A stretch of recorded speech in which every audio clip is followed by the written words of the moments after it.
एक चोर को बचाने के लिए दूसरे चोर ने उसका साथ दिया। उस देश को आगे करना है तो मोदी सरकार ही जो बीजेपी ने जो करा है वो देश को बांटने वाला काम करा है इन 4 साल के अंदर। कि हमने 70 साल के कांग्रेस ने हमें क्या दिया?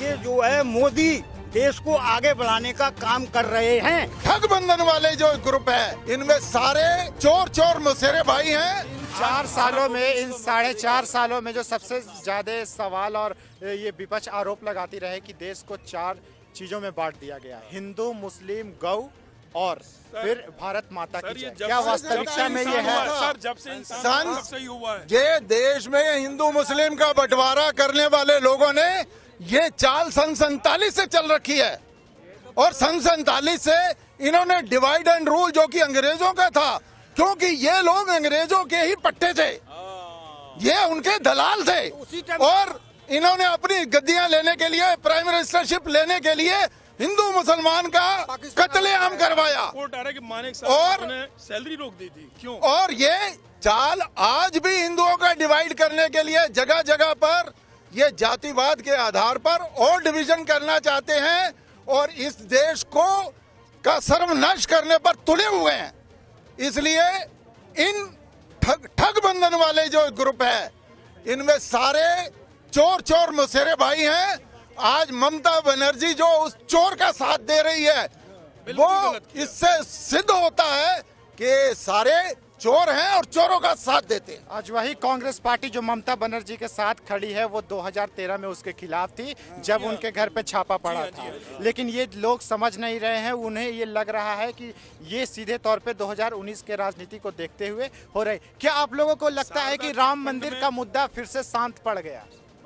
राम मंदिर का मुद्दा तो पड़ ही नहीं सकता। ये सरकार आने के बाद इसको फास्ट ट्रैक पे लेकर के आएगी। नहीं, लेकिन अगर 2014 के चुनाव में बीजेपी के घोषणा पत्र में ये मुद्दा था राम मंदिर, लेकिन आपने देखा कि 4 साल बीत गया और 5वां साल भी अब समाप्त होने वाला है, लेकिन इस बीच इस पे कुछ भी काम नहीं हुआ। मैं बताता हूँ, देखिए ये सरकार बीजेपी की केवल नहीं है, ये एनडीए की सरकार है और इनका कॉमन मिनिमम प्रोग्राम जो है उसको लेकर के चलना है और आगे के चुनाव में भी उन्होंने देखना है। केवल बीजेपी की सरकार नहीं है, हर पार्टी का मिनिस्टर है जो इसका पार्टिसिपेंट है। इसलिए बीजेपी ने ये काम जो है ये कोर्ट के हवाले किया हुआ है और शांति से, और जो अपोजिशन के लोग हैं ये ठग बंधन वाले लोग हिंदुओं को भड़का करके देश में हिंसा पैदा करना चाहते हैं, कत्लेआम की राजनीति करना चाहते हैं। सर एक चीज है, जैसे आपके पास 20 काम है तो आप अगर निर्णायक पद पे हो, संवैधानिक पद पे, तो आपको सेट करना पड़ेगा कि आपकी प्रायोरिटी क्या है।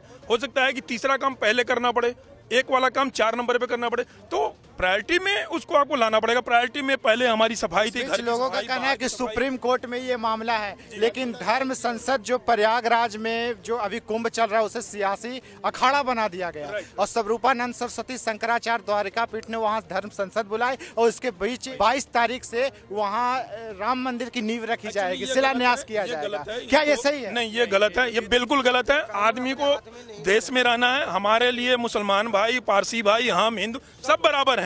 हमारे पूर्वजों ने कितनी लड़ाइयाँ लड़ी, मैं भी, मेरे ग्रैंडफादर स्वतंत्र सेनानी। आप बोल रहे हैं कि यहाँ हिंदू मुस्लिम आपस में भाई भाई है, लेकिन अगर सुप्रीम कोर्ट ये फैसला सुनाती है कि राम मंदिर बनेगा तो क्या इससे लगता है कि जो मुसलमान वर्ग है उसमें कुछ नाराजगी? कुछ नहीं होगा। हम तो बोल रहे हैं कि आप यहाँ अगर दे रहे हो तो लखनऊ में आके आप इमामबाड़ा बनाओ, वो तो बोल रहे हैं, उसमें कोई दिक्कत नहीं। अरे इस प्लॉट में नहीं करेंगे दूसरे प्लॉट में कर ले।